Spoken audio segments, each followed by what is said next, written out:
괜찮습니까? 네. 제가 소개해 드릴 때 이렇게 좀 시간별로 소개 말씀을 드린다 그러는데, 우리 광주에서 의원님들이 활동을 했던 전 의원입니다만 의원님이 참석하셨는데요. 우리 장영희 의원님, 한만덕 의원님, 김민자 의원님, 정순영 의원님 참석을 했습니다. 환영의 박수를 보내겠습니다. 한 분만 일어서시네요. 그 다음에 또 이렇게 NGO 활동을 활발하게 펼치고 계시는 우리 김선미 회장님, 문서정 회장님, 김민자 회장님, 서복순 회장님, 윤인자 회장님, 박미숙 회장님, 진현순 회장님, 양향란 회장님, 이미실 대표님, 이렇게 광주에서 좀 명함을 가지고 여성으로서 활발히 활동하신 분들이 참석을 했습니다. 다시 한번 그분들을 환영합니다. 그 다음 시간에 또 다른 돈은 제가 이렇게 소개를 하면서 강의하겠습니다. 오전에 한 번만 더 소개를 하면은 전북에서 전체를 인솔해 오셨던 정병수 지부장님을 소개 안 했던 것 같아요. 정병수 지부장님을 소개합니다. 환영합니다.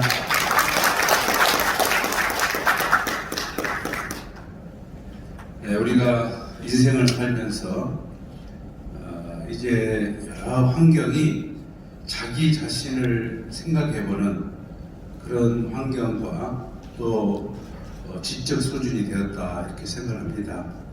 내가 누구이며 어떻게 살아야 되며 또 무엇이 나에게 가장 값진 것인가 하는 이야기가 되겠습니다. 그런 과정에서 여러분과 제가 생각해 볼 수 있는 것은 어떻게 하면 오늘보다 더 행복한 자신을 만들어 낼 것인가 하는 얘기입니다. 많은 사람들이 행복을 원하지만은 정말 행복하다 이렇게 생각하는 사람이 그렇게 많지 않습니다. 또 저도 다양한 단체와 지역에서 강의를 이렇게 하고 있는데요. 제가 근래에 다녀본 중에서 오늘 앉아 계신 분들의 표정을 보니까 가장 행복해 보이십니다. 저를 바라보는 눈망울이 굉장히 초롱하고 마스크를 꼈지만 입가에 번지는 미소는 숨길 수가 없는 것 같습니다. 그래서 여러분과 함께하는 오늘의 주제가 참 좋다, 이런 생각을 합니다. 사람의 행복은 욕망이 충족될 때 행복하다, 이렇게 말합니다. 우리는 흔히 욕망하면은 좀 나쁜 것으로 좀 부정적으로 생각하는 경우가 많은 것은, 우리 환경 속에서 내 욕망이 충족되면은 긍정적인 것보다는 부정적 환경이 만들어졌기 때문에 욕망 자체를 죄악시하는 경우가 많습니다. 그래서 이 사람이 참 욕심이 가득하다, 이렇게 그 사람을 폄훼하기도 하는 거 아니겠습니까? 그런데 욕망에는 방향성이 있습니다. 본심이 지향하는 욕망과 사심이 지향하는 욕망입니다. 본심이 지향하는 욕망은 크면 클수록 좋은 것입니다. 그럼 본심이 지향하는 욕망을 인문학에서는 관계성입니다. 관계를 잘하고 싶다. 이게 본심입니다. 너와 나의 관계를 좀 깊게 하고 싶다. 가족과의 관계, 지인과의 관계, 그리고 오늘 저도 여러분과의 관계를 잘하고 싶은 것이 내 본성이다 하는 얘기입니다. 그런 관계가 잘 됐을 때 우리는 행복할 수가 있습니다. 또 하나의 본성은 의미를 만들고 싶습니다. 내 인생이 무의미한 것이 아니고 의미 있는 삶을 살고 싶다 하는 얘기입니다. 이 모든 것을 관철시킬 수 있는, 이 모든 것을 결정할 수 있는 것이 뭐냐면 프레임, 바라보는 관점입니다. 어떠한 관점에서 나를 바라보고 너를 바라보고 그리고 이 사회를 바라보고 역사를 바라볼 것인가 하는 이야기입니다. 긍정적인 그런 시각으로 세상을 보면은 그것은 곧 행복을 만들어주는 동기가 되겠지만은, 부정적인 시각을 가지고 세상을 보면은 자기도 모르게 불행이라고 하는 늪에 빠져 있게 된다. 그런데 우리가 어찌할 수 없는 것이 뭐냐? 우리 모두에게는 이 두 마음이 같이 있다는 겁니다. 본심대로 살고 싶은 지향성과 그리고 그 반해서 뭐든지 부정적이고 트집을 잡고 넘어지고 싶은 그런 지향성이 같이 공존하고 있다는 것이 문제인 것입니다. 이것을 우리는 뭐라 그러냐? 모순성이다. 전후가 맞지 않는 모순성을 가지고 있다 하는 얘기입니다. 그런데 어떠한 존재라도 모순성을 가지고는 존재할 수가 없습니다. 오늘날 대선이 기간입니다만은 어떤 선대위가 모순성을 가지고 있으면 힘을 발휘하지 못하고 깨집니다. 그러니까 모순성을 가지고는 존재할 수 없기 때문에 바로 우리 인간도 존재하기 어려운 상태에 놓여 있다는 거예요. 이것을 한마디로 말하면 파멸 상태에 놓여 있다 할 수가 있겠습니다.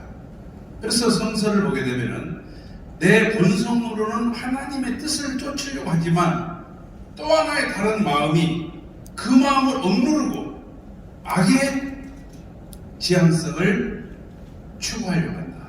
악한 마음으로 가려고 하는 마음이 있다. 오히려 나는 공고한 자다. 사도 바울이 한 고백입니다. 나는 정말 괴로운 자다. 내가 내 문제를 어찌할 수 없는 허망한 자다. 이 문제를 해결할 수 있는 유일한 분은 예수 그리스도다. 이렇게 고백을 하고 있습니다. 그런 파멸 상태에 놓여 있는 것을 기독교에서는 타락의 결과다. 이렇게 진단을 합니다. 타락했기 때문에 무지에 떨어졌고, 타락했기 때문에 모순되었고, 타락했기 때문에 파멸 상태에 놓여있다 하는 이야기입니다. 그렇다면 우리 인간이 타락했다, 소위 본연의 위치와 상태에서 떨어진 거 아닙니까? 타락이란 말은. 그럼 어떤 위치에 있었느냐? 우리 인간은 지정의, 잘 알고 잘 느끼고 잘 행동하는, 아는 것을 느끼면 액션하게 돼 있어요. 이것을 지정의라고 합니다. 지적인 욕망, 알고 싶고, 정적인 욕망, 느끼고 싶고, 의지적인 욕망, 행동하고 싶다. 근데 타락함으로써 이 기능이 떨어졌다는 거예요. 그러니까 지적인 기능은 무지한 상태에 떨어졌고, 감성은 상대의 아픔을 내가 느낄 수 없는 그런 모습이 됐고, 의지는 말과 생각을 언제나 하고 싶지만 행동이 따르지 않는 존재가 되었다는 것입니다. 그것을 무지한 상태에 떨어졌다. 이렇게 말씀을 드립니다. 그럼 무지에는 우리 인간은 이중 구조로 되어 있습니다. 마음이 있고 몸이 있고, 그 마음과 같은 영역을 영적 부분이라 하고 몸과 같은 영역을 육적 부분이다. 이렇게 일상적으로 얘기를 합니다.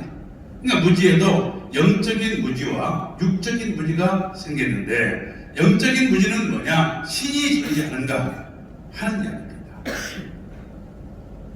그 다음 내가 죽으면 저 세상에 있다면 정말 있는 건가? 그러니까 하나님의 문제와 영적인 문제를 가지고 마치 저 나라를 갔다 온 것처럼 얘기하면 깜빡 속을 수밖에 없는 거예요. 왜? 나 안 가봤으니까. 그 다음에 선이 무엇이고 악이 무엇이고, 역사의 출발과 과정과 결과가 어떻게 되어질 것인가 하는 문제입니다. 이게 가장 본질적인 문제를 우리는 알 수가 없게 되었다 이거죠. 그것을 알려주는 기관이 뭐냐면 종교입니다. 그래서 이 종자를 마루종자, 마루가 되는 으뜸종자, 으뜸이 되는 것을 가르칠 교자, 가르친다 그 말이에요. 그래서 산의 정상을 산마루, 지붕의 정상을 용마루, 그 마루가 되는 이야기를 하는 곳이 어디냐면 종교입니다. 그런데 육적인 무지는 소위 말하면 오늘날 우리가 과학을 통해서 그 문제를 해결하고 해법을 찾으려고 하고 있습니다. 특히 양자 물리학에서는 소립자를 쪼개면 원자가 되고 원자를 쪼개니까 소립자가 되고 소립자를 쪼개고 또 힘을 가하니까 파동성과 입자성, 눈으로 볼 수 없는 것이 됐어요. 그러니까 오늘날 과학은 존재하게 하는 그 제1 원인이 존재한다고 규정을 합니다. 그러니까 없는 것을 있는 것으로 규정하는 단계에 이르렀다는 거죠. 사실 과학이 얼마만큼 발달을 했냐면요, 신체 공학을 이렇게 들여다보면은 그 사람의 세포를 보면 이분은 몇 살까지 살겠다 나온 대답이. 저는 며칠 전에 종합검진을 받았더니 현재 신체적 연령이 52세, 그리고 스트레스는 0포인트. 그 간호사가 14년 동안 근무를 했는데 스트레스가 제로로 나온 거 저기 처음이래요. 저는 스트레스가 0포인트입니다. 맑은 사람이에요. 그러니까 저에게 스트레스를 주는 순간 제가 받지 않기 때문에 본인이 받게 돼 있어요. 그러니까 제발 부탁하는데 저에게 스트레스를 보내지 마십시오. 왜냐하면 여러분이 염려됩니다. 이처럼 과학은 우리의 환경권을 완전히 바꿔줄 거예요. 특히 가상 공간에서의 활동이 활발하게 전개되고, 두 가지 아닙니까? AI를 통해서 우리의 환경권을 바꾼다는 거예요. 그러니까 AI가 요즘에는 얘기를 해요. 퇴근을 하게 되면 주인이 외로우십니까? 이렇게 묻는다는 거예요. 그래, 외롭다 그러면 그 외로움을 달래줄 수 있는 방법을 강구한다는 거예요, AI가.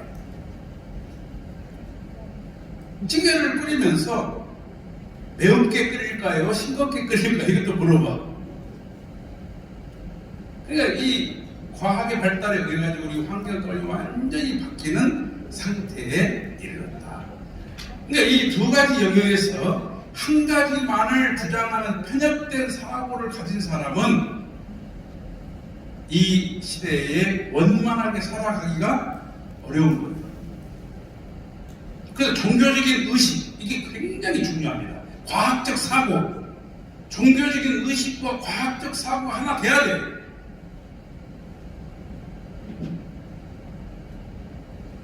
그래서 종교와 과학을 하나의 문제로 해결할 수 있는 실천적인 진리가 나와야 된다 하는 말씀을 드립니다.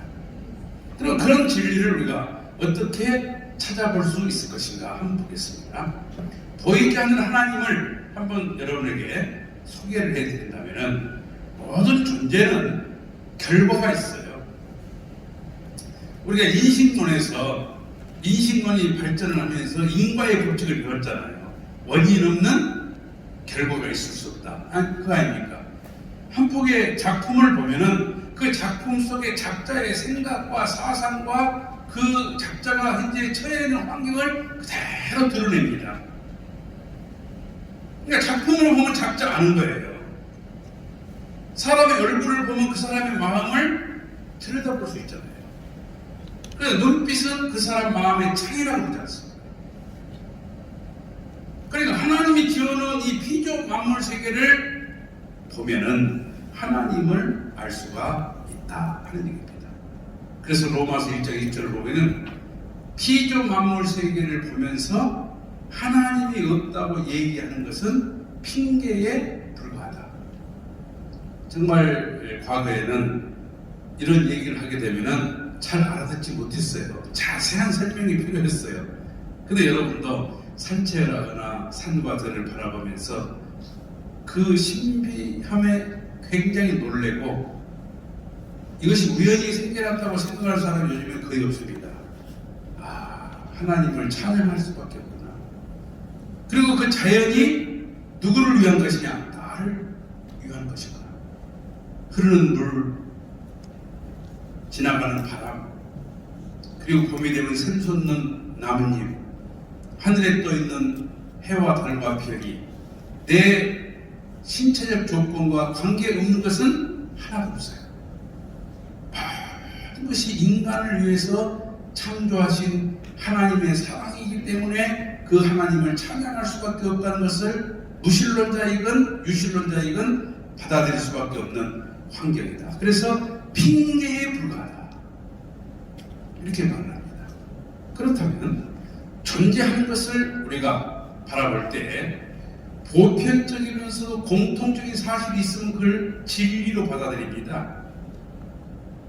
보편적이면서도 공통적인 사실을 진리로 받아들여요. 그러니까 모든 여성의 공통점, 모든 남성의 공통점, 그걸 가지고 성별을 나누잖아요. 그런데 존재하는 것은 무엇이든지 내성과 외형으로 되어 있어요. 그러니까 내성은 우리 간의 마음입니다. 마음. 외형은 몸이에요. 근데 이런 모양으로 나타나는 것은 내성에 뭐가 있냐? 꼴이 있다, 모양이 있다는 거죠. 그래서 그 사람의 마음이 참 둥글다, 날카롭다. 그 사람의 마음은 예측이 불허하다. 뭐 얘기하지 않습니까? 모양이 있다는 거예요. 모양만 있는 게 아니고 색깔도 있어요. 저 새끼 마음은 새카매요. 색깔이 있어요. 그러니까 그 마음의 성격과 모든 내용들을 그 사람의 외형을 통해서 바라볼 수가 있다 이거죠. 모든 존재는 이처럼 내성과 외형으로 되어 있고, 동물도 동물심이 있어요. 주인을 보고 강아지가 꼬리를 친다든지, 또 천재지변이 일어날 것 같은 생태계 변화, 후지산에 있는 어떤 미생물들이 다 사라진다고 하잖아요. 왜? 화산이 폭발할 수 있는 징후라는 거예요, 그게. 그러니까 미생물을 할지라도 자기가 살 수 있는 방향으로, 살 수 있는 지역으로 이동을 합니다. 요 순천에 가게 되면 흙두루미가 날라오잖아요. 그 흙두루미가 굉장한 먼 한 지구를 반바퀴 돌아가지고 여기가 옵니다. 왜? 살 수 있는 것을 알고 있는 거예요. 근데 올해 굉장히 편안하면 내년에 더 많이 와요. 그러니까 자기가 살 수 있는 것을 안다 이거죠. 그걸 동물심이다 이렇게 말씀을 드릴 수 있고, 식물도 식물의 지향성, 물을 따라가는 뿌리, 이걸 물급성이라고, 햇볕을 따라가는 가지, 이걸 해급성이라고 합니다. 자신이 살 수 있는 방향을 향해 나아가는 성질이 있다. 이걸 식물의 지향성이다. 그 다음에 광물 세계를 보게 되면 H2O, 수소와 산소는 서로 만나가지고 물을 만듭니다. 그러니까 수소와 산소는 만나지 않고는 존재 의미가 없는 거예요. 만날 수밖에 없는, 이것을 양자 물리학에서는 내적 필연성이다 이렇게 표현을, 내적 필연성이다. 그것을 우리 문선명 총재님께서는 안에서 명명하는 성질이다. 그래서 내명성 이렇게 표현을 했습니다. 그리고 분자를 형성하고 있는 원자고, 원자를 형성하고 있는 것은 소립자입니다. 그리고 소립자를 형성하고 있는 것은 에너지입니다. 그럼 여러분, 에너지가 가만히 있는데 소립자가 되고 분자가 되고, 그리고 식물과 동물과 인간의 세포를 형성하겠습니까? 아니죠. 그 에너지 속에 정지의라고 하는 인격적 지향성이 있다는 거예요. 예를 들면 중국집에 밀가루 반죽이 가만히 있는데 우동이 되고 짬뽕이 될까요? 그 밀가루에 주방장의 의지가 가해졌을 때 각종의 요리로 드러나는 것처럼, 이 우주 만상을 형성하는 가장 근본은 에너지인데, 그 에너지 속에 뭐가 있냐면 지향성. 그 지향성이 뭐냐? 제1원인자다. 근데 그 제1원인자는 인격을 추구하기 때문에 하나님이다. 님자를 붙인 거예요. 이걸 누가 이걸 규정을 하느냐? 과학이 하나님을 규정하는, 과학의 인격적 신을 규정하는 시대에 왔다 이거예요. 또 하나의 공통점은 모든 존재는 양성과 음성으로 되어 있습니다. 사람도 남자 아니면 여자입니다. 그러니까 남성은 여성을 위해서 존재해요. 여성은 남성을 위해 존재합니다. 왜 그러냐? 남성은 남성 호르몬이 70, 여성 호르몬이 30이에요. 여성 호르몬이 70, 남성 호르몬이 30입니다. 이게 성적 활동이 활발할 때 성비 차이예요. 그러니까 자기한테 부족한 걸 만나기 위해서는 이성을 만나야 돼요. 이성을 안 만나고는 살 수가 없어. 그러니까 타노 스님이 그랬잖아요. 이화여대 가가지고 남자들은 24시간 여자를 생각한대요. 왜? 자기 부족한 걸 채워 본능적으로 잠을 잘 때도 여자를 생각하면서 잔다 이거예요. 그러니까 그 학생들이 그 늑대 같은 놈들이 그럴 것이다 이렇게 반응을 내놓으니까 타노 스님이 한마디 더 했어요. 여자들은 25시간을 남자 생각한다고. 그래 서로를 찰 수밖에 없는 것이 뭐냐? 나의 부족한 것을 가지고 있기 때문에 거기다 목을 메고 산다 이거예요. 그러니까 남자와 여자는 뗄 수 없는 거예요. 서로를 위해서 존재하는 거예요. 그 사람을 통하면 나의 부족함을 메꿀 수가 없는 존재다 이거예요. 그런 관계성을 가지고 동물은 수컷과 암컷, 식물은 수술과 암술, 분자는 양이와 음이온, 양자와 전자처럼 모든 존재의 공통적인 사실은 내성과 외형, 양성과 음성 이 네 가지로 규정을 해볼 수가 있겠습니다. 그래서 내성은 보이지는 않지만 어떤 모양을 가지고 있다 해서 서로 상자를 써가지고 성상이다. 어려운 말이죠. 처음 듣는 말이죠. 성상이다. 그 성상을 육안으로 볼 수 있게 나타나는 것을 형상이라고 해요. 이게 사실은요, 이런 철학적인 의미에서는 신조를 하나 알고 있으면 굉장히 여러분이 우월해져요. 그러니까 서양 사람들이 이 강의부터 질문을 해요. 성상은 그러면 영어로는 뭐냐? 뭐라고 대답하겠습니까? 신조어인데. 성상은 그냥 성상이다. 그래서 영어로도 이것은 성상입니다. 그러니까 한국말이 세계적인 언어로 표기된 말 중에 하나가 성상과 형상이에요. 이걸 신조의 파워라고 해요. 그래서 이 피조 만물 세계가 이러한 존재로 있는 걸 보면은 이 세계를 창조하신 하나님도 그런 성품을 가지고 있을 것이다. 왜냐? 원인 없는 결과가 없기 때문에. 그래서 하나님 자체 내에는 이처럼 근본이 되는 성상과 근본이 되는 형상, 그리고 근본이 되는 양성과 근본이 되는 음성을 가지고 있기 때문에 근본 본자를 써서 본성상과 본형상, 본양성과 본음성의 이성성상으로 존재하시는 분이 하나님이시다. 이렇게 말씀드립니다. 그렇다면 이게 왜 중요하냐 하는 얘기입니다. 이 강의가 왜 중요하냐? 우주의 근본이 하나님이신데 그 하나님의 속성이 본성상이다 이렇게 전제한 학문이 뭐냐면 종교예요. 종교. 유신론입니다. 하나님의 본질이, 우주의 본질이 물질이다, 형상으로 보는 것이 과학이에요.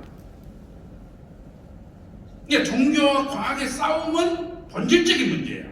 우주의 근본이 뭐냐 이거지. 그런데 알고 보니까 우주의 근본은 성상과 형상이 둘이 아니고 하나라는 거 아닙니까? 그래서 종교와 과학은 둘이 아니고 하나다. 마음과 몸은 하나다. 정신과 물질은 하나다. 공산주의와 민주주의는 하나의 문제다. 둘이 아니다 이거죠. 그러니까 이런 우주의 근본을 밝히게 되면은 역사 속에 있었던 모든 갈등 구조를 철학적으로, 사상적으로 해결할 수가 있는 거 아니겠습니까? 그러니까 이 원리를 다른 말로 표현한다면 통일 원리다. 전혀 다른 조직과 성격을 하나로 만들어주는 통일입니다. 그 통일은 뭘 지향하냐? 조화를 지향하기 때문에 평화 원리다. 평화 사상이다. 이런 사상이 전 세계에 보편화되게 되면은 갈등은 사라지고 조화와 화합과 통일과 평화의 세계가 구현될 수밖에 없다. 이런 결론에 이르게 되는 것입니다. 그렇다면 성상과 형상은 어떤 차이가 있을까? 성상은 보이지 않는 무형이라고 했습니다. 형상은 눈으로 볼 수 있는 유형이고, 성상이 좀 내적이라면 형상은 외적입니다. 성상이 종적이라면, 위에서 밑으로 내려오는 성격이라면 형상은 옆에서 옆으로 가는 횡적 질서를 말하고, 성상이 원인이라면 형상은 들어갑니다. 따라서 성상이 주체라면 형상은 대상입니다. 자, 제가 이렇게 말씀을 드렸습니다. 한번 여쭤보겠습니다, 여러분들에게. 무형이요, 내적이요, 종적이요, 원인이요, 주체고, 형상은 유형이요, 외적이요, 횡적이요, 결과요, 대상이다. 이렇게 알아듣기 힘든 말을 왜 했을까요? 이 말은 성상과 형상은 둘이 아니다, 그 말입니다. 주체와 대상은 둘이 아니잖아요. 주체가 없는 대상이 있을 수 없고, 대상이 없는 주체가 없잖아요. 부모가 없는 자식이 있을 수 없고, 남편이 없는 아내가 있을 수 없잖아요. 아내를 설명하려면 누가 등장해요? 남편이 등장합니다. 부모를 설명하려면 누가 등장해요? 자식이 등장하잖아요. 나의 존재 가치를 만들어주는 것은 뭐냐? 상대입니다. 그러니까 주체와 대상이라는 말은 뗄래야 뗄 수 없는 불가분의 관계다, 이런 말씀이 됩니다. 그것을 그림으로 표현을 해보게 되면 이처럼, 몸은 제2의 마음이 아니겠습니까? 따라서 형상은 제2의 성상이다. 그래서 모든 존재는 성상과 형상이라고 하는 두 가지의 성품을 가진 이성입니다. 거룩한 모습이다, 성상이다. 우리가 아주 높으신 분을 얘기할 때 성상이라고 그러지 않습니까? 그래서 하나님은 이성, 두 가지 성품을 가진 존귀한 분이다. 그래서 이성, 성상이다, 이렇게 표현을 합니다. 한번 따라서 해보겠습니다. 하나님은 성상과 형상, 양성과 음성의 이성성상의 중화적 주체로 존재하신다 하는 말씀을 드리겠습니다. 그렇다면 또 하나의 관건인 양성과 음성에 대해서 설명을 한번 드려보겠습니다. 성상은 우리 인간의 마음이고 형상은 우리 인간의 몸이라고 했습니다. 근데 우리 인간의 마음 속에도 양성과 음성이 있어요. 좀 적극적이고 미래지향적인 이런 마음을 양성적이라 하고, 좀 소극적이고 미온적이고 과거지향적이고 현실 안주하고자 하는 마음을 음성적이라고 합니다. 그럼 여러분들은 우리 여성 지도자들이 많기 때문에 좀 양성적인 사람을 보게 되면 남자답다, 남자답다. 그러니까 남자답기 때문에 참 좋다, 이렇게 말을 해요. 근데 만약에 여러분 중에 남성 성품이 많은, 양성 성품이 많은 분이 남자라고 남자를 만나면 금방 이혼합니다. 상처 많이 받게 돼 있어요. 그러니까 양성적인 사람은 음성적인 사람 만나야 돼요. 아주 깔끔한 사람은 좀 털털한 사람 만나야 됩니다. 아주 날카로운 사람은 부드러운 사람 만나야 돼요. 그러니까 정성길 우리 의원 같은 분은 어떤 사람 만나야 되냐? 아주 말 잘 듣고 시킨 대로 하는 남자를 만나야 저분이 편하지. 저분의 성질을 꺾는 남자 만나면 저분은 제명이 못 살아. 왜? 자기 성질을 거꾸로는 못 사니까. 그냥 자기에게 맞는 사람이 정말 좋은 거예요. 이걸 조화라 그러잖아요. 보통 강의를 할 때 누가 졸고 있으면 강사가 한 톤을 높여서 강의를 아주 큰 소리로 강의를 합니다. 그러면 그분은요 더 깊이 자버려요. 왜? 그 큰 소리 안 듣게 하려고 더 깊이 들어가 버려요. 그러면 그분을 깨울 수 있는 방법은 뭐냐면 목소리를 조용히 하게 되면 강의 끝난 줄 알고 깹니다.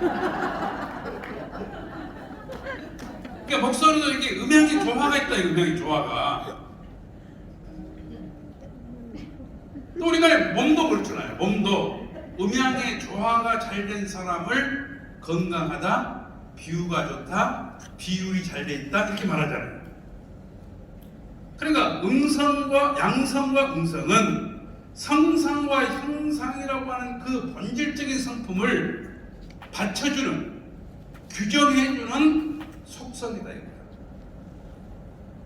그러니까 성상과 형상답기 위해서는 뭐가 필요해요? 음양의 조화가 필요하다 이거야. 음양의 조화. 그 사람의 아름다움과 매력이, 그 사람의 정말 멋진 부분이 드러나기 위해서는 명암의 조화가 필요하잖아요. 빛의 조화가 필요하잖아요.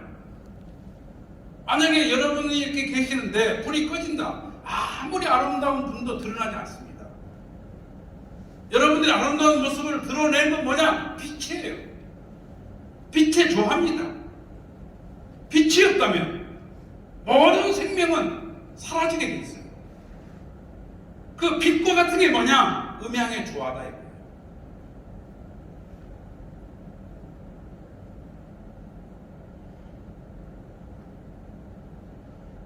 그래서 근본적인 성품은 성상과 형상이고, 그것을 규정해주는 성품은 양성과 음성이다.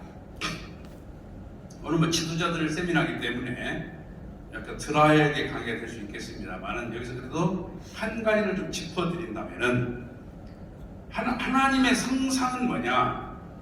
사랑과 심정을 통해서 나타나는 영적 파워예요. 꺼져가는 촛불을 마저 끄지 아니하시고, 꺾어져가는 날대를 마저 꺾지 아니하신 자비롭고 사랑 많으시고 용서하시는 나의 아버지 하나님, 이건 성상입니다. 성상.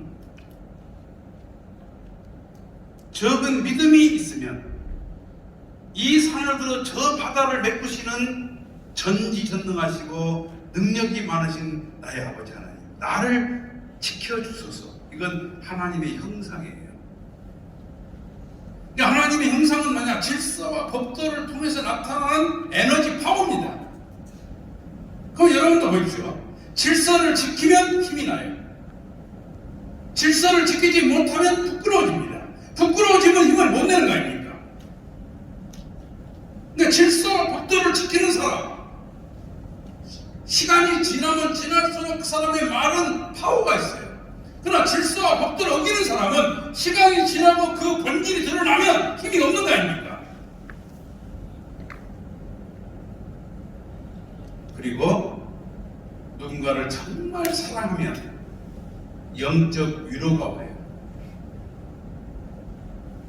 21세기를 여성과 영성 시대라고 그러잖아요. 영성이라는 말을 한마디로 말하면 사람을 살리는 생각을 영성이라고 해요. 여러분들이 시장에 가시게 되면 가족을 생각하면서 어떻습니까? 채소를 고를 때도 싱싱한 걸 고르잖아요. 싱싱한 채소를 고르고 싶은 마음, 이게 영성입니다.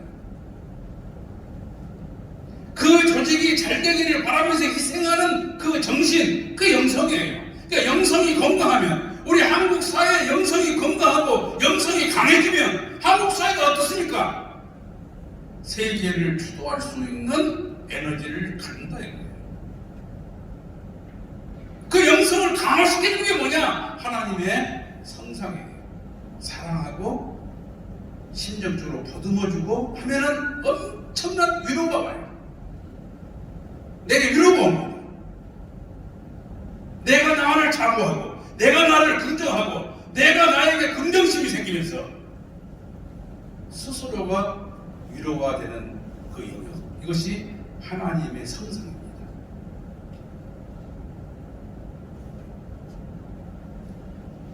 그렇다면 하나님의 모습을 이렇게 그렸습니다.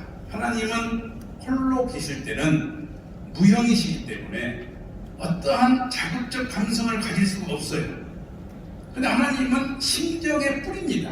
심정은 뭐냐? 사랑하고 싶어서 견딜 수 없는 마음의 충동이에요. 그러니까 사랑하고 싶기 때문에 뭐가 필요해요? 대상이 필요해요. 그 대상을 어떻게 만들 것인가를 구상했어요. 그 구상을 하고 만들어낸 것이 뭐냐? 로고스, 이법이라고 합니다. 설계도가 있는 진리입니다. 여러분도 이야기를 할 때 설계도를 가지고 얘기할 때 뭐라고 해요? 아, 저분은 참 의식이 있다 말합니다. 설계도가 없이 말하면 뭐라고 해요? 중언부언한다. 하나님은 설계도를 가지고 진리를 말했다 이거예요. 이걸 로고스라고 해요. 그 로고스에 의해서 창조했기 때문에 그 로고스를 창조의 원리다, 창조하는 원리다, 창조하는 프린시플이다, 창조의 대원칙을 세웠다 그 말입니다.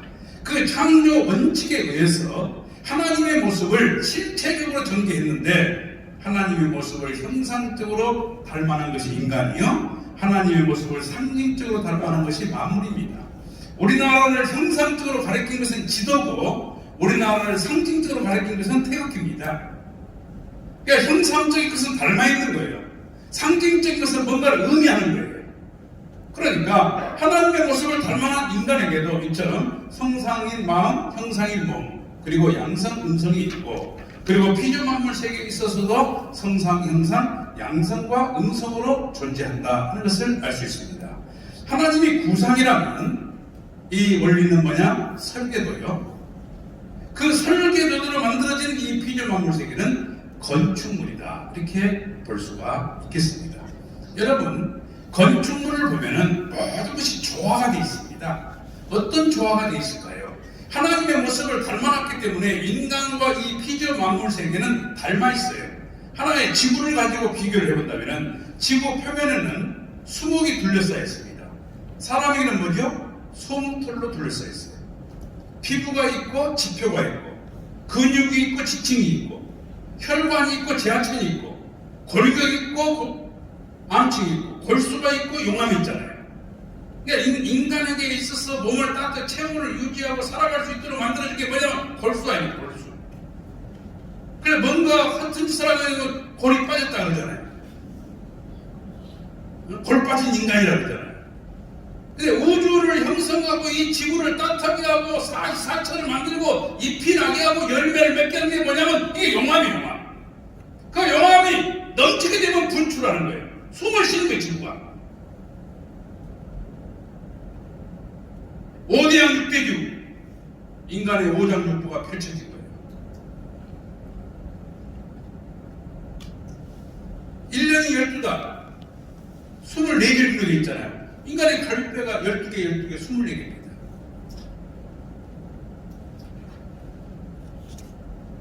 식물의 3대 요소가 뭡니까? 잎과 줄기와 뿌리 아닙니까? 잎과 같은 게 폐장, 줄기 같은 게 심장, 뿌리와 같은 게 위장입니다.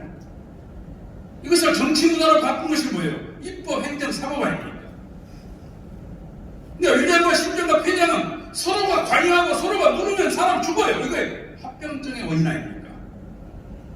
한쪽 장기가 강해지면 다른 쪽 장기가 죽는 거예요. 마찬가지로 입법, 사법, 행정 가운데 한 부서가 강해지면 그 국가의 권력은 무너져 버려요. 그래서 독립성을 보장하라 해요. 최소한 이 정도로 알고 대통령 후보 나와야 돼요.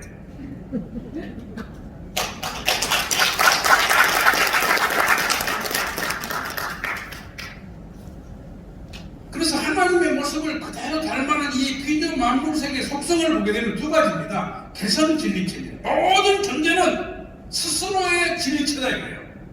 나는 누구의 후성물도 아니고 부성물도 아니고 반사체도 아닌 거예요. 나는 난 거예요. 왜 그러냐? 수천 년 동안 불어온 바람이요, 같은 바람이 없습니다. 수천 년 동안 밀려오는 파도가 같은 파도가 없습니다. 수천 년 동안 사람이 태어나고 죽고 또 태어날 것이지만 같은 사람이 없습니다. 나와 같은 존재는 역사 속에 나밖에 없어요. 이걸 뭐라 그래요? 유일무이한 존재다. 유일한 존재다. 나 같은 존재는 둘이 있을 수 없다 이거예요. 그러니까 나는 나 아닙니까? 왜 나를 비교합니까? 나는 난데. 그래서 잘났냐 못났냐, 옳으냐 그르냐를 가지고 따지는 것은 무의미한 거예요. 뭐가 있냐? 내 인생에 의미가 있냐 없냐, 여러분 인생의 의미를 만들 수 있느냐 없느냐가 중요한 거예요. 잘났냐 못났냐가 아닙니다. 비교 대상이 아니다. 모든 존재는 존엄한 거예요.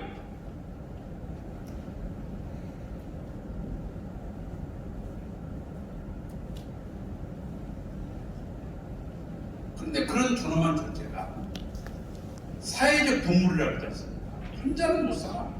반드시 관계해야 돼. 그래서 연체적 존재다. 개성진리체이면서 뭐라고요? 연체적 관계를 갖지 않고는 존재할 수가 없다 하는 것을 알 수 있습니다. 그러면 어떻게 관계를 할 것인가?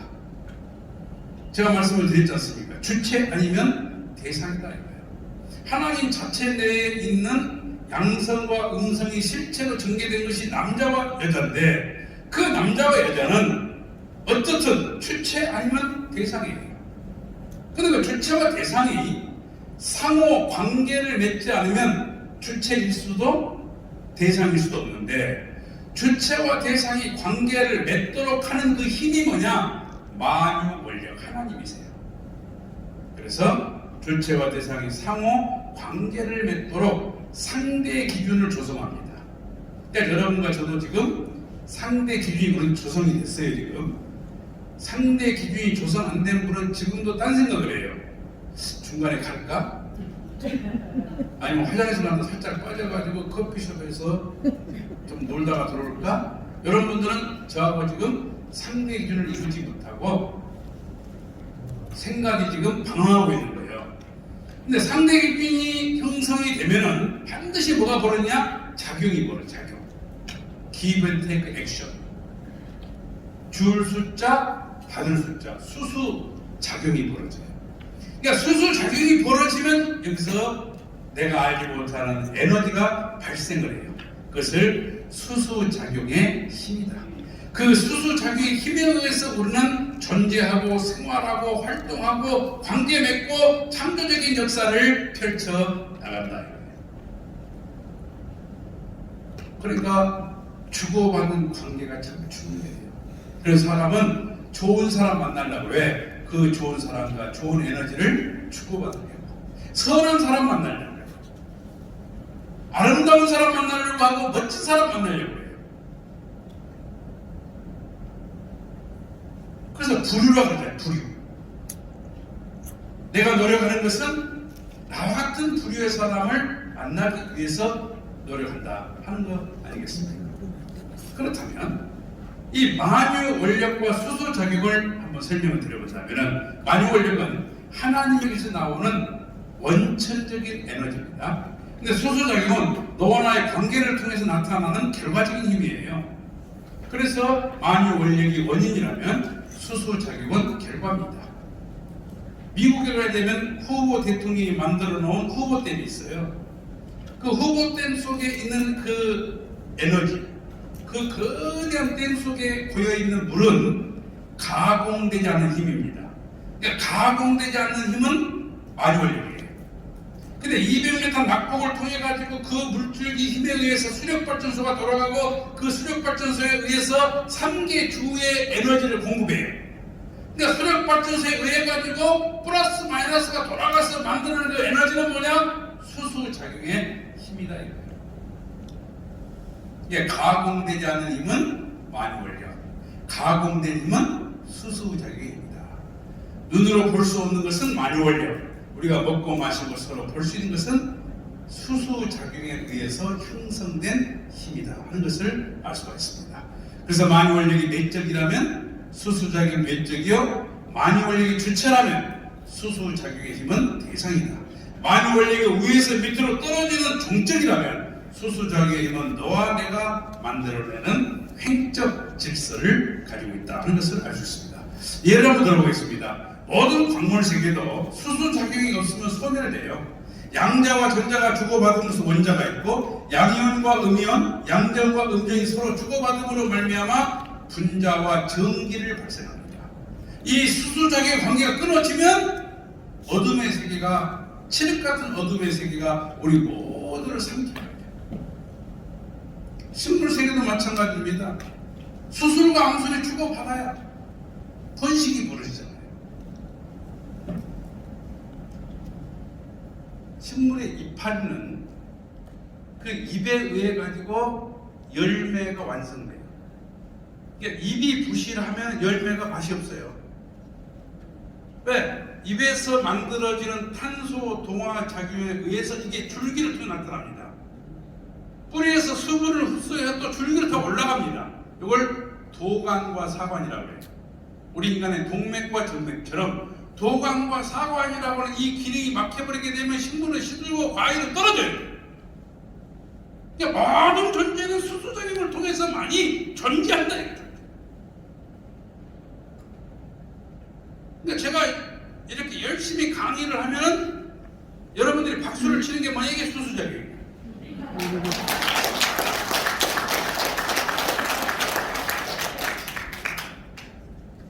여러분들이 사실은 박수 치고 싶은 마음이 있지만은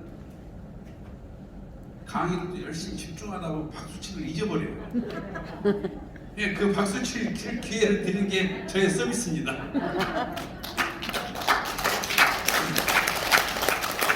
동물도 수컷과 암컷이 주고받고 산소와 탄소가 주고받고 벌과 꽃이 서로 주고받고 다른 종류끼리도 서로 주고받고 모든 천체가 은하계가 있고 태양계가 있잖아요. 그 은하계와 태양계가 서로 주고받아요.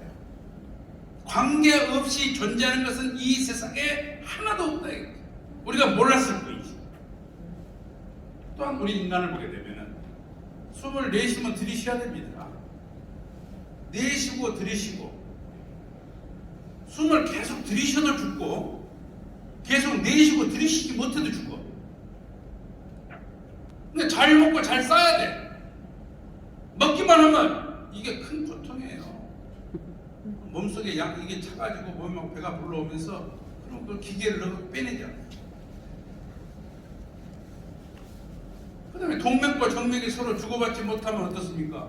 동맥 경화, 뇌출혈, 쓰러져 죽는 거 아니에요? 그 다음에 촉진 호르몬과 억제 호르몬, 촉진 호르몬은 뭐예요? 여성을 보게 되면 그쪽으로 끌려가는 게 촉진 호르몬이에요. 이거 없어도 그거 정말 사람도 아니지. 그런데 지금은 세미나 하는 때기 때문에 가면 안 된다. 이게 억제 호르몬 아닙니까? 그러니까 촉진 호르몬과 억제 호르몬이 조화를 이뤘을 때 매력있고 섹시하고 인격적이고 뭔가 끌리는 그거 아닙니까? 그러니까 교감신경과 부교감신경. 교감신경은 뭐냐? 쉬지 말고 계속 강의하자. 이게 교감신경이에요. 부교감신경은 뭐냐? 쉬었다 하게 낫겠다. 이게 부교감신경 아닙니까?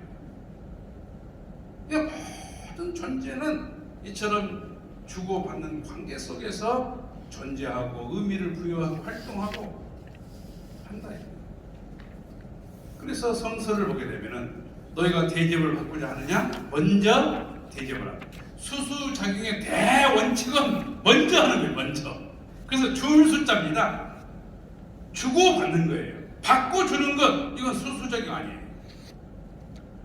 give and take, 주고 받는 작용, 이게 원칙이다. 생명의 원칙이에요. 그러니까 사람이 태어날 때도 숨을 내쉬고 태어날까요? 들이쉬고 태어날까요? 어린아이가 하면 내쉬고 태어나요. 내쉬고 들이쉬고 내쉬고 들이쉬고 죽을 때는 그 내쉰 숨을 들이쉬고 죽어요. 야, 이거 정말 대단하잖아요. 사람 생명은 0.001도 빗나갈 수가 없어요. 한번 내쉰 숨을 반드시 걷어가. 그래서 숨을 걷었다 그러는 거예요.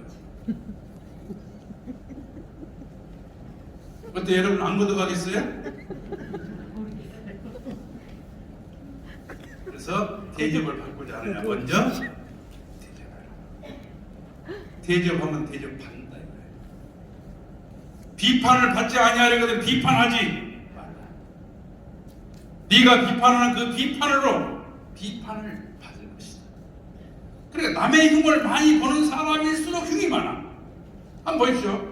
저 자식 나쁜 놈 하면 손가락 2개는 상대를 가리키는데 손가락 3개는 뭐예요? 나를 가리켜. 너는 더 나쁜 놈. 이렇게. 그 말 중에 유명한 말이 뭐예요? 남의 눈은 티를 보면서 자기 눈에는 들보를 보지 못한다는 거 아니겠습니까? 비판을 받지 아니하리거든 비판하지 마라. 누구든지 나를 많은 사람 앞에서 시인을 하면 나도 하늘나라에 가서 저를 하나님 앞에 증거할 것이다. 여기 오시는 분들이 오겠다 해가지고 야, 그 가정연합이 2단 아니냐? 많은 분들이 있어요. 근데 여러분들은 그럼에도 불구하고 오신 거예요. 이 말이 딱 말이 되는 거예요. 누구든지 사람 앞에서 나를 여러분들이 우리를 시인해 준 거 아니에요. 근데 저도 내 생명이 붙어 있는 한 여기 참석하신 여러분들을 위해서 여러분들을 증거하고 여러분들이 원하는 일을 하기 위해서 분골쇄신 여러분들을 향한 제 마음은 내 생명이 붙어 있는 한 끝나지 않을 것이다. 축하드리겠습니다. 그러면 어떻게 하는 것이 잘 주고 잘 받는 것인가? 잘 주는 것은 사랑하는 마음으로 줘야 돼요. 사랑하는 마음으로 주는 것은 주고 잊어버립니다. 밥 한 끼 사고 1년 동안 기억한 사람, 내가 밥 샀는데 저녁 사는데 안 샀다, 이건 뇌물이에요. 죽어도 기억하고 준 걸 가지고 뭔가를 어찌 해보려고 하는 것, 이게 뭐라고요? 뇌물이고, 사랑하는 마음으로 준 것은 잊어버려요. 우리 딸이 미용실 디자이너인데 그 미용실 디자이너가 될 때 가위를 사줬더니 그것이 한 세트가 250만 원이요. 250 사줬어요. 뇌물이구만. 그 다음에 또 고양이가 수술을 받아야 돼요. 고양이 수술비가 150만 원이래요. 그 고양이 값은 얼마냐 그랬더니 나를 보고 아빠는 자식이 태어나면 얼마냐고 따지면 자기 자식인데 고양이는 한 15만 원 주고 산 거예요. 근데 15만 원짜리 수술에 150만 원 드는 거야. 그러면서 하는 말이 아빠가 나한테 해줄 게 뭐 있냐 이거야 나보고. 근데 그 가위 산 얘기도 지금 생각이 안 나. 그래서 못 해줘서 미안하다. 그러니까 자식이 대부분 아빠가 해준 게 뭐 있냐 말하잖아요. 근데 생각이 안 나. 하얘 불어. 그러니까 어떻게 미안하다. 평생을 해줬는데도 잊어버려요. 왜? 사랑하는 마음으로 줬기 때문에. 근데 저도 옛날 우리 어머니가 좀 순천에 묻혀 계십니다만은 엄마가 나한테 해준 게 뭐 있어? 그런 적이 있었어요. 근데 우리 딸이 아빠가 나한테 해준 게 뭐 있냐? 그 말을 하는 순간 그 자식이 미운 게 아니고 내가 미운 거야. 그게 뭐냐? 내가 엄마한테 그랬거든. 자식의 그 말을 듣는 순간 제 가슴에서 10여 년 전에 돌아가신 엄마 생각이 소환되면서 사랑이라는 것은 그런 것이구나. 다 해주고도 미안한 거. 이게 잘 주는 거예요. 그러면 잘 받는 건 뭐냐? 내가 받은 것을 영원히 기억하는 거예요. 한 번 받은 것을 기억한 사람이 잘 받는 거예요.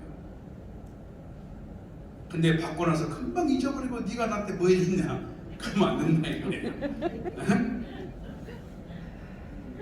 잘 주고 잘 받는 것은 사랑하는 마음으로 주고 감사한 마음으로 받는다. 사랑하는 마음으로 주고 감사한 마음으로 받는다. 받을 것을 기대하며 주는 게 아니고 기뻐서 준다 이거예요. 한 번 받은 그 은혜와 사랑을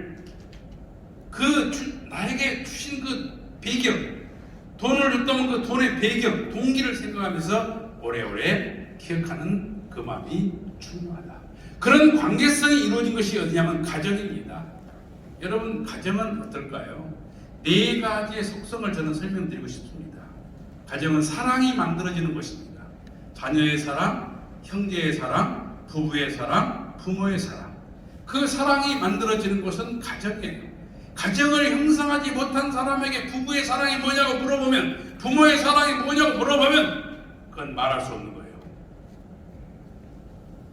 그래서 그런 스님들이나 신부님이나 우리 김동길 교수에게 저는 꼭 얘기합니다. 아니 결혼도 안 해본 분이 결혼한 부부를 상담한다? 어불성설이에요. 여러분 다 결혼하고 살아보지만 부부 관계가 얼마나 복잡합니까? 이혼하고 싶을 때도 있고, 상대를 죽여버리고 싶을 때도 있고, 상대를 위해서 내가 죽고 싶을 때도 있고, 그런 우여곡 복절이 얼마나 많았냐 이거예요.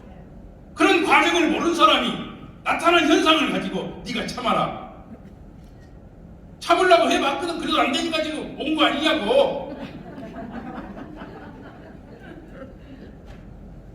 가정을 떠나서는 경험할 수 없는 내용이 너무나 많잖아요.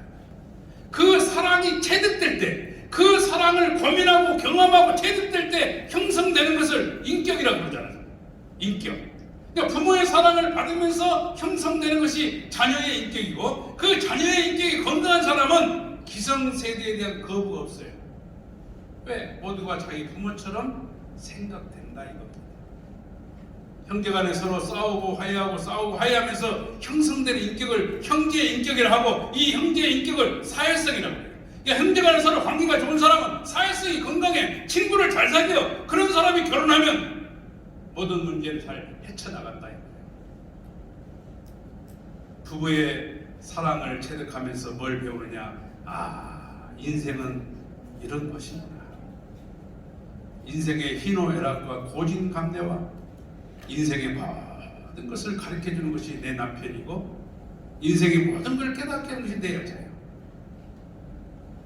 그렇게 싸웠지만은 미운정 고운정이 들어가가지고 60대가 70대나 있는데, 그때는 모든 걸 포기한다고 하는데 젖어 살아. 젖어. 당신이 끓여주는 된장국 아니면 딴 데 가서 먹으면 소화가 안 된다 이거 아닙니까? 그리고 부모가 돼가지고는 뭐요? 자식이 성장한 걸 보면서 내 부모를 생각하잖아요. 이게 부모의 인격은 뭐냐? 인격의 완성이 인생의 완성. 손주까지를 봐야 인간이 가진 모든 마음을 경험하게 돼요. 그래서 손주 보고 싶은 것이 인간의 본성인 거 아닙니까? 그러한 4대 인격을 완성하게 되면은 뭐가 만들어지느냐? 심정권. 오래오래 같이 있어도 지루하지 않는 마음이 생기는 것을 심정권이라고 해요. 친구가 왔는데 1시간만 되면은 이 자식 좀 갔으면 좋겠다. 그것은 친구의 심정권이 안 만들어진 거예요. 조금 살다가 권태기가 왔으니까 이혼하고 싶다. 이것도 부부의 심정권이 잘못된 거예요. 그러니까 어떤 분은 그래. 부인을 못 바꾸니까 차를 바꾼다 하더라고요. 바꾸기를 바꿔야 되겠는데. 심정권을 형성한다 하는 것입니다.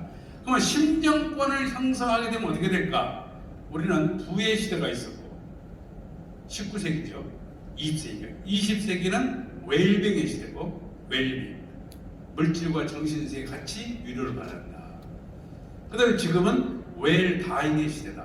어떻게 하면 부끄럽지 않는 죽음을 맞이할까를 생각한다는 거예요. 내 인생의 100년 뒷모습은 어떻게 그려질까를 생각하는 시대에 왔다.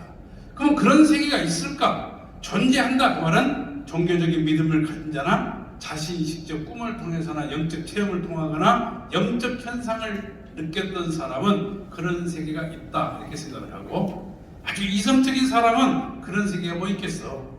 죽으면 끝나는 거지 이렇게 생각을 합니다. 죽음은 끝나지 하고 생각하는 사람들은 도덕성이나 이런 것이 좀 약할 수가 있어요.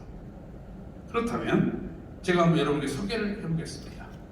하나님은 성상과 형상이 있고, 하나님의 성상을 닮은 것이 인간의 마음이고, 하나님의 형상을 닮은 것이 인간의 몸입니다. 그럼 몸이 뛰어놀고 관계하고 가치를 실현시킨 것을, 그 환경을 자연계라고 해요. 자연과 더불어서. 그래서 자연계 속에서 우리가 점심 때 여러분에게 이제 식사가 나오거나 그러면은 뷰가 좋잖아요. 여기가요. 바다를 보면서 식사를 할 때 참 아름답고 행복하다 느끼잖아요. 그럼 마음도 환경이 필요하다는 거예요. 마음이 불편하면 어때요? 내 인생이 행복할 수 없잖아요. 마음이 마음껏 가치를 실현하고 활동하고 관계 맺고, 그 공간이 어디냐면 영적 세계다 이거예요. 영적 세계다. 그래서 마음의 환경권을 가지고 있는 것을 유형 실체 세계라면, 내 영적 마음이 영적으로 활동하는 그 무대가 어디냐? 무형이지만은 실체로 존재하는 실체 세계다. 그러면은 인간에게는 이중 구조로 되어 있는데, 육신의 오감을 가지고는 자연계를 느끼고, 영적 오감을 가지고는 영적 세계를 느끼는데, 육적 오감은 살아있지만 영적 오감은 타락함으로써 무디어졌거나 죽었다 이거예요. 그러니까 영계를 볼 수 없고 조상과 못 만나고 가끔 가다가 꿈을 꾸갖고 만나는 거예요. 꿈은 뭐냐면 영적 세계의 입신입니다. 그럼 이 두 세계는 전혀 다른 성격을 가지고 있어요. 이 육적인 세계는 시간과 공간의 제약을 받기 때문에 인생 100년밖에 못 살아.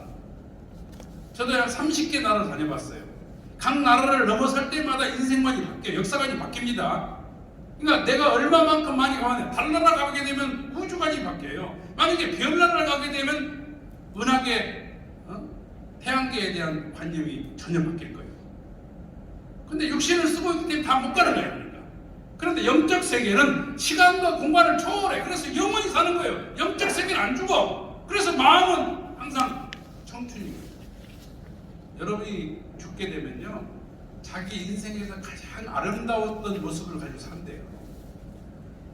그러니까 지금 약간 좀 주름이 생기고 걱정하지 마세요. 죽게 되면 얼굴이 쫙 펴져. 근데 워낙 많이 고쳐보신 분, 많이 고쳐본 분은 저 나라 가서 못 알아봐. 네가 영숙이 맞냐? 너무 많이 고치지 마세요. 못 알아보면 그것도 또한 사고니까.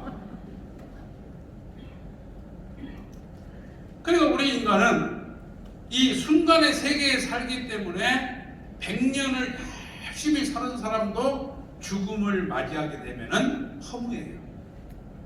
그래서 인생은 일장 중통하다, 초로다, 하술색이다. 바람에 흩어지는 구름과 같은 것이 인생이 아니더냐. 그러면 눈물을 흘리면서 소주를 한 잔 마시면서 그래 인생 별거 없어 그렇게 말합니다. 근데 왜 그렇게 말하는가? 내 몸뚱아리 속에는 영원성을 지향하는 마음이 있다. 이 마음이. 그 영원성을 지향하는 마음, 영적 생명에 비해서 인생 100년은 정말 초로와 같은 거 아니겠습니까?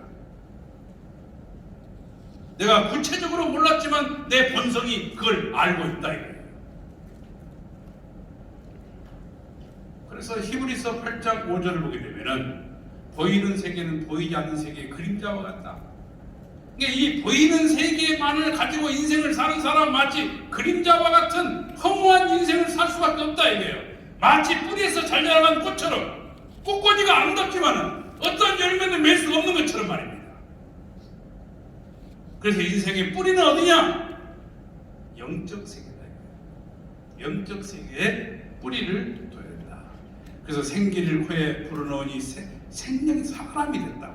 흙은 여전히 땅으로 돌아오고 신은 것 주신 하나님에게로 돌아가기 전에 기억하라. 너의 인생을 기억하라. 육의 몸이 있은즉 신령한 몸이 있다 하는 것을 알 수 있습니다. 한번 보십시오. 망자의 사진입니다. 요즘에 영적 세계를 연구하는 과학이 생겼어요. 그래서 사람을 찍어. 이 사람이 죽었는데 혼이 떠나가는 걸 찍었어요. 사진으로. 이거 정말 대단한 거 아니겠습니까? 요게 생명줄입니다. 요게 끊어지면 못 돌아와. 이게 끊어지면. 하고 끊어지는 모습을 한 영화에 나오는 영상을 우리가 보겠습니다.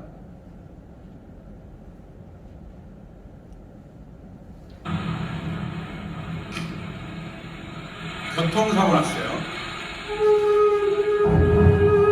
사람이 죽으면 영혼이 떠납니다.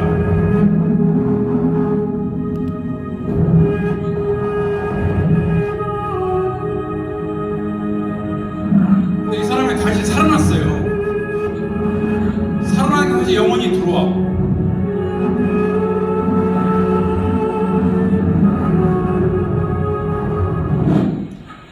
이 영혼과 육신, 그 관계성을 보게 되면 마치 뭐냐, 나무와 열매와 같은 거예요.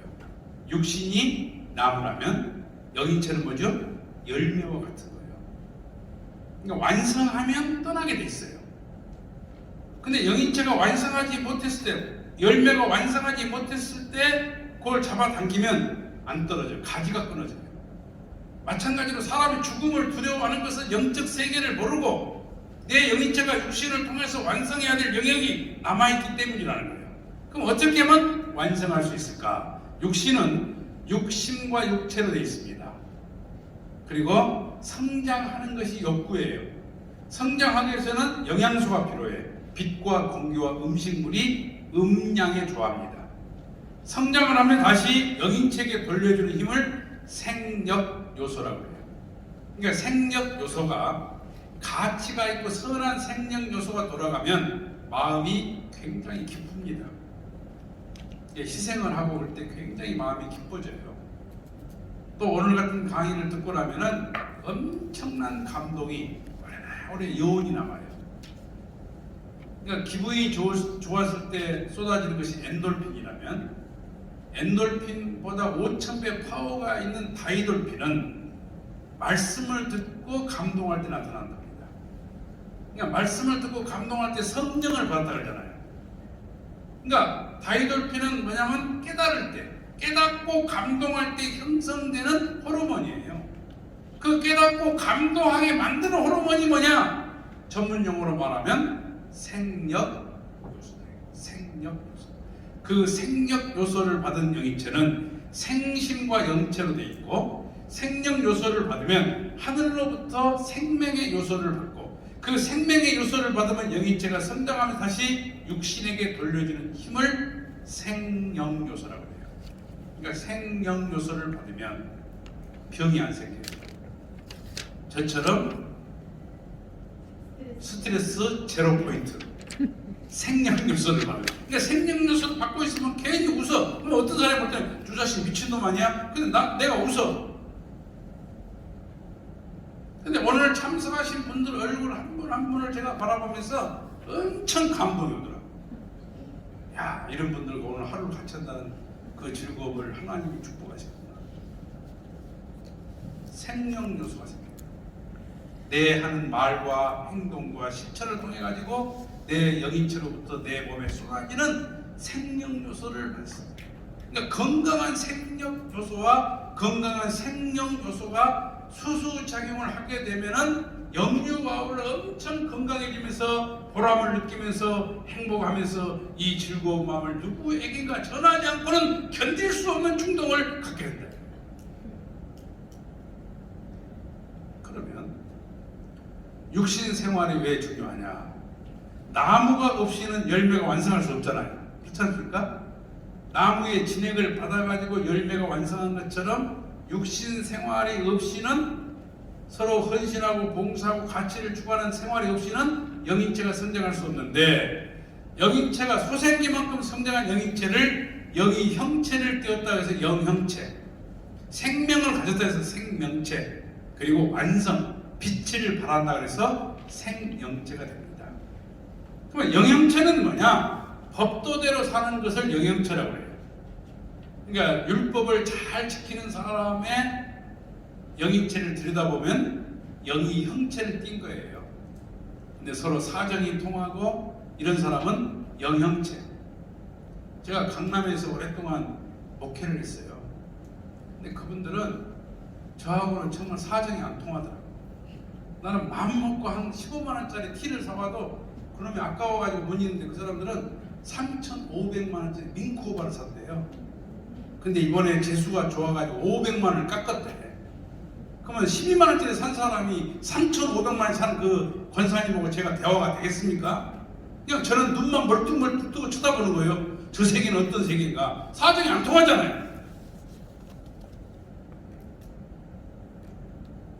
그런데 생명체급을 이루게 되면 뭐가 통하냐? 심정이 통해. 그 사람이 아프면 내가 더 아픈 거예요. 자식이 아파하면, 자식이 울면 엄마가 왜 우냐고 말을 해요? 왜 우냐고 안 합니다. 같이 웁니다. 그냥 같이 울어. 그냥 둘이 실컷 울다가 왜 울었는지도 몰라. 왜 울었는지도. 그 심정의 세계다 이거예요. 그런 심정이 통하는 사람과 같이 살아가는 것은 한 생애를 살아볼만 하지 않을까 하는 생각을 합니다. 그래서 내 인생의 100년을 돌아다 보면은 영인체에 다 기록이 돼요. 그래서 지난날의 추억을 생각하면 주마등처럼 등장해요. 그래, 사람이 죽었을 때 영인체에 수록된 걸 가지고 자기가 갈 길을 정하는데, 평생 술만 마신 사람이 죽었다. 그러면 술 먹는 동네가 따로 전화 나갔어. 그러니까 술 먹는 동네 사람들이 환영을 나와가지고 너 일로 와 하면 그 동네 가서는 매일 룸만큼은 술만 먹어야 돼요. 이게 평소에 바람만 피우다가 죽었다. 그럼 바람 피운 동네 가야 돼. 바람 피운 동네가 뭐냐? 내가 남의 여자고 바람 피고 들어오면 자기 부인이 딴 남자고 바람 피고 있어. 이때 간장이 뒤집어져. 이걸 환장한다고 해요. 그런데 이 지상에서 이렇게 진리를 탐구하면서 공부도 하고 서로 교류하고 사랑을 주고받는 사람이 죽게 되면은 저 나라에 가서도 여러분과 저는 다시 만나게 돼 있어요.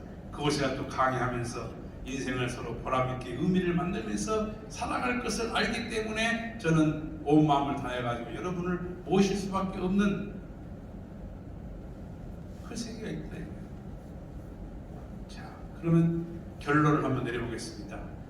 어머니 복중에서 10개월, 그리고 지상에서 100년, 영계에 가서 영원히 삽니다. 우리의 숙제가 이 부분이 아니겠습니까? 한번 볼까요? 어머니 복중에서 눈과 코와 입을 다 만들고 나옵니다. 소위 사주 팔자를 95% 만들고 나와요. 타고나는 거예요. 사주와 팔자를 보게 되면은 그것을 뛰어넘는 일을 하면 뛰어넘지만 거기에 매여 살게 돼 있어요.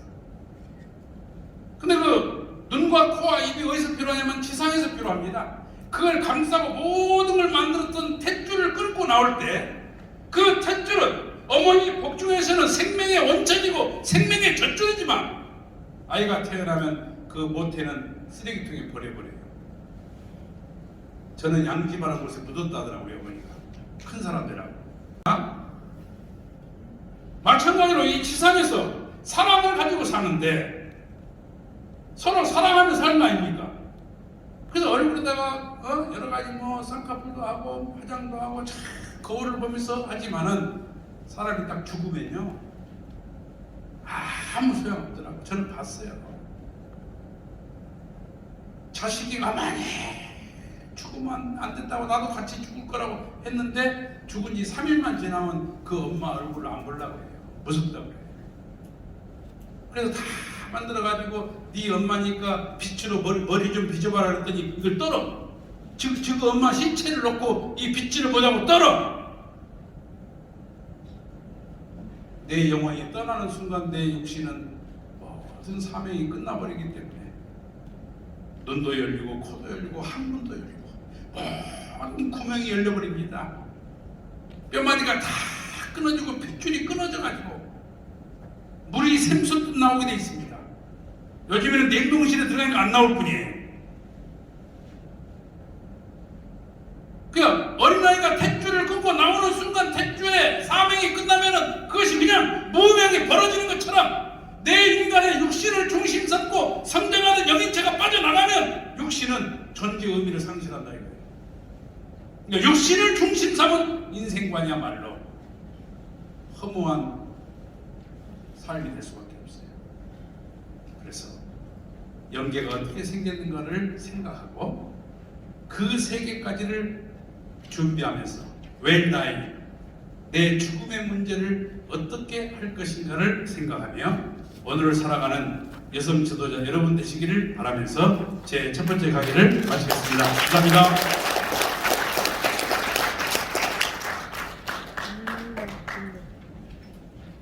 네, 좋은 강의 해주신 조익현 부회장님께 다시 한번 뜨거운 박수 부탁드립니다.